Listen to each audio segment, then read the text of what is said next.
कच्चा मत तोड़ा करो भाई, कच्चा तोड़ लेने से ज़रा मसला हो जाता है। कच्चा तोड़ने से फल जो है ना वो अपना जो टॉप लेवल का जायका है ना वो नहीं देता। अब आप बोलोगे कि यार तैमूर भाई वीडियो स्टार्ट हुई है, आपने कच्चा ना तोड़ लें और फल, ये क्या बातें कर रहे हैं आप। भाई समझाता हूँ बातें क्या कर रहा हूँ। जिन लोगों ने चैनल सब्सक्राइब नहीं किया सब्सक्राइब कर दें, समझाने के लिए अभी पूरी वीडियो पढ़िए कि मैं बात क्या कहना चाह रहा हूँ। भाई बात ये है, असल में एक साहब थे, उनको मैंने शहंशाह राजा की ब्लड लाइन में से ही समझ लो, एक डाइल्यूट गोल्डन फेस की वॉयलेट की फ़ीमेल थी डाइल्यूट में।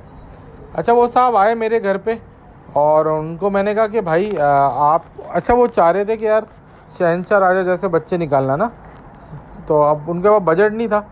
बहरहाल उन्होंने मुझसे वो है 5,000 रुपये के 2 पीस लिए थे और दोनों ही डाइल्यूट थे और दोनों ही पेडिग्री वाइज बर्ड बहुत टॉप के थे।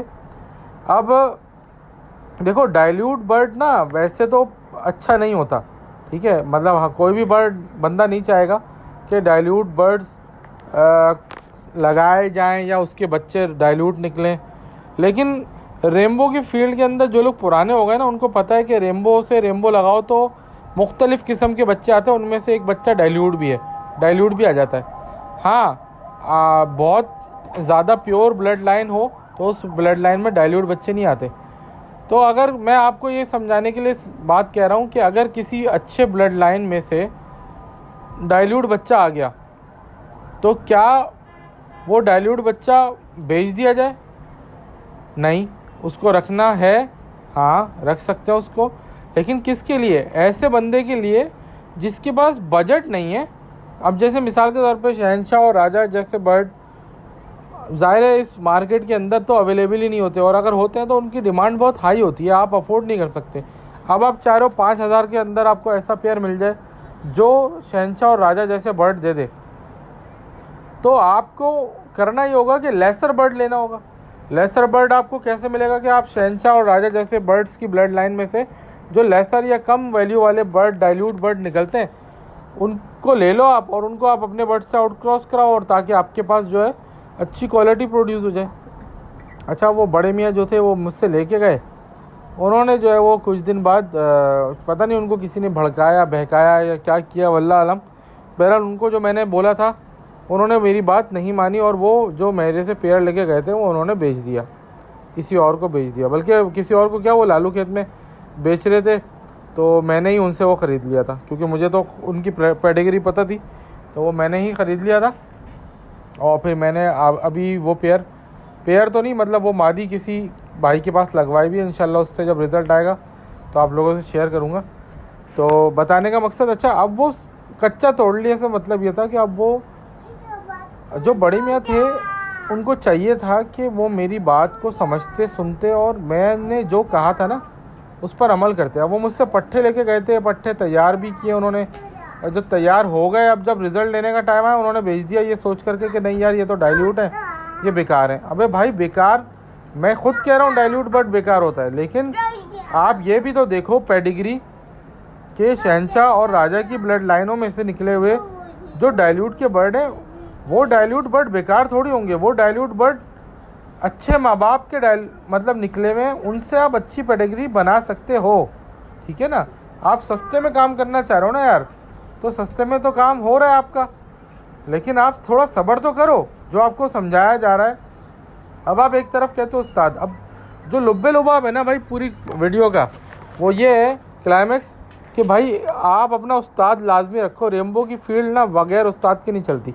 मैं ये नहीं कह रहा कि मुझे उस्ताद बना लो, मैं यहाँ पे ये बात कह रहा हूँ कि कोई भी आप उस्ताद बनाओ, रेम्बो हो या बजरीगढ़ की फील्ड में ना, मैं आपको ये बता दूँ एक अकेले बंदे का दिमाग काम नहीं करता। जब तक आपके पास कोई उस्ताद ना हो, मेंटोर ना हो, दोस्त ना हो, मशवरा करने के लिए सेम फील्ड के लोग ना हो, आप कामयाब हो ही नहीं सकते। क्योंकि इसके अंदर सिलसिला ऐसा है कि भाई जब तक कोई गाइड नहीं करेगा ना, जब तक कोई बताएगा नहीं, जब तक कोई ज़्यादा नॉलेज वाला बंदा आपके विजिट्स नहीं करेगा सेटअप के ऊपर, तब तक आप गलत पेयरिंग करते रहोगे, गलत रिज़ल्ट आते रहेंगे। आप आजमा लो भले, आप वो रिज़ल्ट ही नहीं ला सकते जब तक आप, मिसाल के तौर पे अगर आप रेम्बो रख रहे हो, आप रेम्बो में नॉलेज हासिल कर लो, सब कुछ कर लो, लेकिन जब तक आप उस्ताद या आपके दोस्त वगैरह सेटअप पे विज़िट करके आपको अच्छे मशवरे नहीं देंगे ना, अच्छी पेयरिंग्स नहीं बताएंगे, तब तक आप वो रिज़ल्ट ही नहीं हासिल कर सकते जो आप हासिल करना चाहते हो। और मुझसे जो भी पेयर लेके जाता है या चीज़ लेके जाता है ना, तो वो कच्चा तोड़ लेता है। कच्चा तोड़ने से मुराद क्या है कि बंदा लेके गया, 2 महीने बाद बोलेगा यार वो किसी ने मुझे बोल दिया था कि ये पेयर सही नहीं है तो मैंने भेज दिया। अबे भाई, किसी ने बोल दिया था या नहीं बोला था आप छोड़ो, मैं आपको जो बोल रहा हूँ आप मेरी सुनो ना यार। मैं आपका उस्ताद हूँ, दोस्त हूँ, भाई हूँ, या रेम्बो की फील्ड में सीनियर हूँ, लेकिन नहीं, आप मेरी नहीं सुन रहे, आप किसी और की सुन रहे हो। अब आपने भेज दिया। कई लोग ऐसे हैं जिन्होंने मेरी बात सुनी, सब्र किया, और जो मैंने उनको ब्लड लाइन और जो पेयरिंग बताई थी उन्होंने वही पेयरिंग लगाई, और आज माशाल्लाह से उनके बाद टॉप क्लास के रिज़ल्ट्स आते हैं। और वो शेयर भी कर रहे होते हैं, मुझसे भी कर रहे होते हैं, ग्रुप में भी। अल्लाह का बहुत बड़ा एहसान ये है कि जिन लोगों को मैंने बर्ड्स दिए, जिन लोगों को मैंने पेयरिंग बताई, आज उन लोगों के पास बहुत अच्छी क्वालिटी के बर्ड्स निकलते हैं और वो डाल रहे होते हैं। आज उनका नाम भी है मार्केट के अंदर। और मैं क्रेडिट नहीं लेना चाहता, बस मैं ये बात बता रहा हूँ कि मैं या कोई भी उस्ताद, मेरे जैसा कोई भी उस्ताद जिसको नॉलेज हो, उस उस्ताद की बात हो रही है जिसको नॉलेज हो। जिसको नॉलेज नहीं हो उस उस्ताद की बात नहीं हो रही। तो ऐसा उस्ताद जिसको नॉलेज है, आप लोग उससे अपने साथ रखें, उसको उसकी मशवरे से चलें, और वो जिस तरह आपको लेके चल रहा है वो गाइड कर रहा है। देखिए, ये जर्नी होती है। जर्नी का मतलब ये होता है कि ये रातों रात अमीर हो जाने वाला काम नहीं है। ये रातों रात आप अच्छा रेम्बो नहीं बना लोगे। ये 2 साल 3 साल 4 साल की जर्नी है जिसको आपने जीना है उस उस्ताद के साथ, उस दोस्त के साथ, ताकि आप अपने मकासद में कामयाब हो सको। लेकिन यहाँ पे होता है कच्चा तोड़ लेते हैं, बेसब्री होती है, जल्दी जल्दी करने के चक्कर में दूसरों के गलत मशवरे सुनते हैं, लोग भड़काते हैं, आप भड़काए में आ जाते हो। आप मल्टीपल उस्ताद रखो ही नहीं। किसी आदमी के 2 बाप नहीं हो सकते।